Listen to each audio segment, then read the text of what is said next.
La chronique économique. Une présentation des services financiers Raymond Sanson, 118 Avenue de la Gare, Montmagny, 418-248-3583.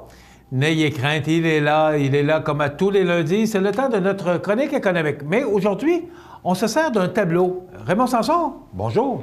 Bonjour, chef, ça va bien? D'abord, bonne et heureuse année, Raymond. Bonne année à toi, bonne santé, Ouais. et puis qu'on puisse continuer toute l'année à aider nos gens à atteindre leur retraite. On en parlait d'ailleurs dans le bulletin nouvelle de ce matin. Raymond, on parle de quoi ce matin? Ce matin, on va essayer de démêler deux termes. Je pense que c'est important quand on veut comprendre la façon dont fonctionne le placement, c'est de déterminer quel genre d'investissement on a. Parce que moi, souvent au bureau, je reçois des gens qui viennent me demander des conseils, puis là, je leur demande, bon, quel genre d'investissement avez-vous? Ah, bien, j'ai des dépôts à terme. Alors, il faut comprendre, d'abord, quand on parle d'investissement ou de placement, il y a deux types de placements. Il y a des placements dits enregistrés et il y a des placements dits non enregistrés. Ça n'a rien à voir avec les régimes enregistrés d'épargne retraite. C'est deux types de placements, point. Là, OK. après ça, on va y aller avec de différents... On va décortiquer. On va décortiquer. Alors, OK. quand on arrive avec des placements dits enregistrés, alors on va retrouver là-dedans les REER, on va retrouver les CELI et on va retrouver ce qu'on appelle les CRI. Les CRI étant les véhicules utilisés par les individus pour mettre à l'abri leur fonds de pension qu'ils avaient accumulés chez un employeur ou l'autre, puis qui ont quitté automatiquement l'employeur. Donc, l'argent s'en vient dans un CRI. Ça, ce sont des véhicules dits enregistrés. Pourquoi qu'on appelle ça enregistré, Raymond? Pourquoi on appelle ça enregistré? On appelle ça enregistré parce que ce sont des véhicules qui vont capitaliser des rendements à l'abri de l'impôt. Alors, les rendements à l'abri de l'impôt, Michel, c'est des rendements qui peuvent être des intérêts, des dividendes ou du gain en capital, mais à l'abri de l'impôt. C'est pour ça qu'on dit que c'est enregistré. Tôt ou tard, on va avoir à payer l'impôt là-dessus. Mais ça, pendant tout le temps où ça reste dans les véhicules REER, CELI, CRI, c'est pas imposable. Et les revenus ne sont pas imposables, ils ne le seront que lors du moment du retrait. OK. OK? Et au moment de la retraite? Au moment de la retraite, parce que c'est là qu'on aura besoin d'un revenu. OK. Ça va? Oui. Maintenant, on a les véhicules, c'est-à-dire le type de placement non enregistré. Alors, celui-là, c'est quoi? C'est un placement ou un investissement sur lequel on doit, en principe, on ne met pas ça dans le tiroir de la commode, là, ni dans une canne de tomates dans le fond du sol. On va prendre ces argents-là et on les investit. Quel genre d'investissement puis-je avoir pour que ce soit le plus intéressant possible? Alors voici. Le plus intéressant possible, il faut parler à ce moment-là d'impôts. Alors, pour avoir le minimum d'impôts à payer, voici ce qu'il faut faire. Si je reçois, on va reprendre ça ici. J'en ai déjà parlé, mais là, je veux vraiment que vous voyiez puis compreniez la différence. Si je reçois des intérêts qui, par les temps qui courent, ont peu de chances de me faire mal parce qu'ils ne sont pas élevés. Les intérêts varient à l'heure actuelle. Sur un investissement, ça peut varier de 0,50 à 1,50 pour 5 ans. Rien vous se mettre riche. Non, parce que tu ne bats même pas l'inflation. Alors, il faut quand même être logique avec ça. Et les intérêts sur des placements non enregistrés devront être déclarés à chaque année. Donc, à chaque année, l'institution financière va me remettre un feuillet. Et ce feuillet-là va devoir faire partie de mes autres revenus que j'ai accumulés pendant l'année. Donc, les intérêts sont imposables sur le plein montant, c'est-à-dire sur 100 %. Alors ça, c'est important.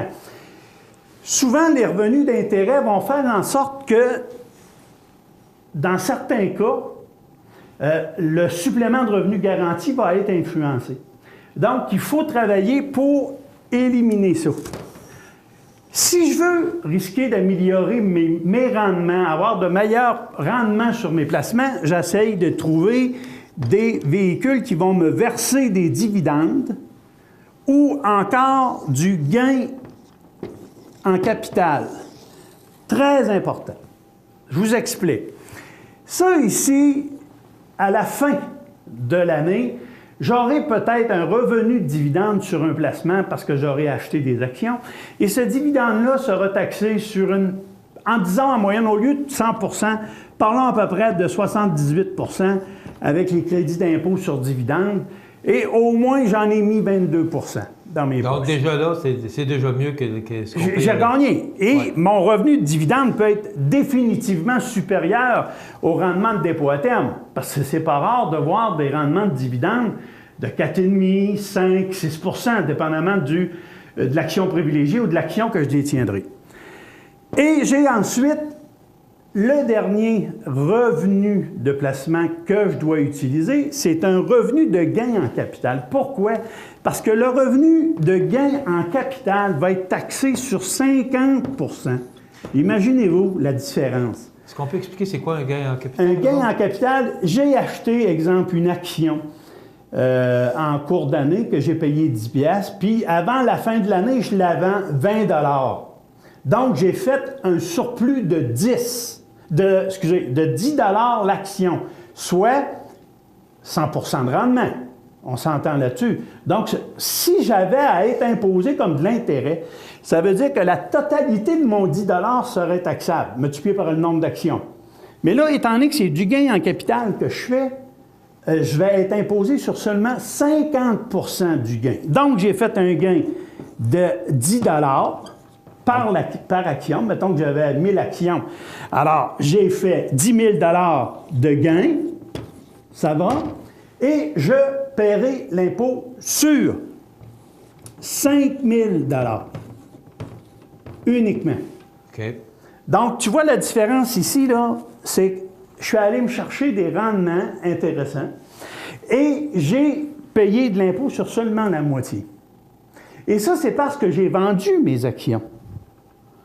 Mais si je ne les avais pas vendues puis je les avais gardées, ça veut dire qu'à ce moment-là, je ne suis pas obligé de déclarer mes gains parce que je n'ai pas fait de transaction.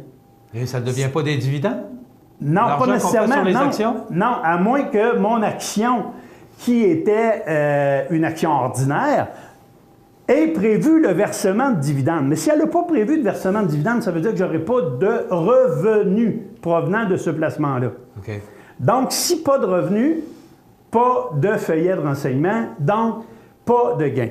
Prenons exactement le même exemple, Michel, pour aider nos spectateurs à comprendre. On va voir tout de suite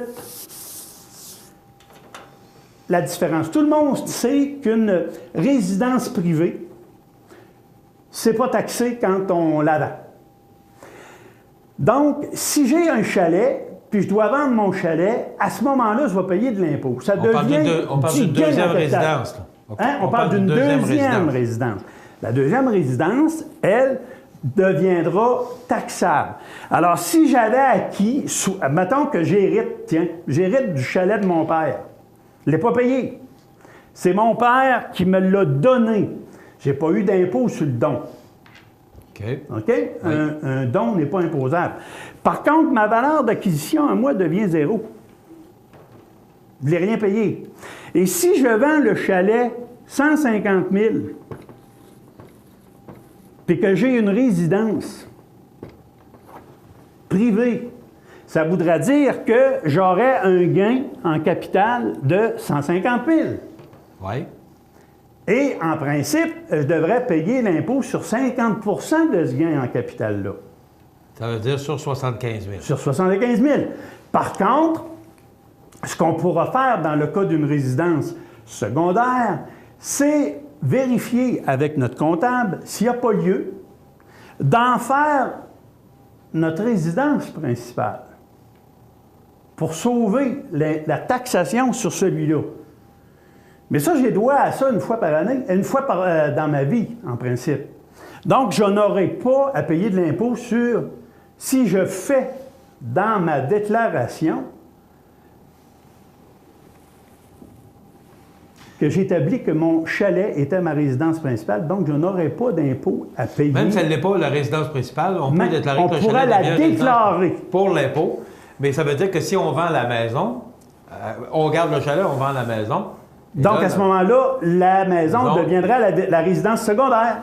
OK. Et donc, on va payer, parce que la maison, on l'aurait payé, donc ça coûterait moins cher d'impôt, parce que le gain de capital serait moins fort sur la maison qu'on vend que le chalet qu'on a hérité de 150 000. Effectivement, Michel. Alors, parce que ma maison, je l'ai acquis, je l'ai payée, donc je pourrais, par stratégie, tout simplement dire, bien, je fais de ma résidence principale mon chalet, et la maison que j'ai payée au fil des années, elle, je vais la payer au niveau impôt sur le coût par rapport à la vente. Donc, la différence va être beaucoup plus petite, donc beaucoup moins d'impôts payés. Alors, je voulais vous expliquer ça ce matin parce que c'est bien important que quand on a des placements, des investissements, cherchons à aller chercher le meilleur rendement possible. D'abord, s'il vous plaît, éloignez-vous des dépôts à terme. Je suis obligé de vous dire ça parce que ce n'est pas une valeur refuge à l'heure actuelle, le dépôt à terme, parce que son rendement vous donne beaucoup moins que l'inflation. Et ça, c'est important. Même si l'inflation n'est pas élevée, il n'y a pas personne qui va s'enrichir à payer de l'impôt sur des intérêts, ne serait-ce qu'à 1 et ensuite